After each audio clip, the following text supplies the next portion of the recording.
বাবা আজকে কি ঠান্ডা পড়ছে রে। তো বাবা এই ঠান্ডার ভিতর আমার একটা বিয়া করায় দাও।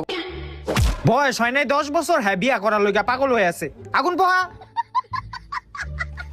ওই বেটা দাঁড়া, ওই বেটা দাঁড়া। কি রে বাবা, এটা কি এর ব্যাগ রে? সামনে যাইয়া দেখি। আরে না বেটা, কি এর না কি এর ব্যাগ কে জানে হালাই দিয়া গেছে, ভিতরে যদি বোম টোম থাকে যাইস না। দাঁড়া আমি মেম্বারে কল দেই। হ্যালো মেম্বার সাহেব, আরে তাড়াতাড়ি আমার বাসায় আন, কেডা জানি আমার বাসায় বোম ফালাই দিয়া গেছে।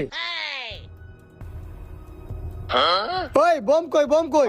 আরে মেম্বার সাহেব এই যে এটার ভিতরে বোম, ব্যাগটা জানি কেডা হালাই দিয়া গেছে, এটার ভিতরে বোম আছে দেখেন। আপনারা কেউ সামনে আসেন না, আমি দেখতাছি।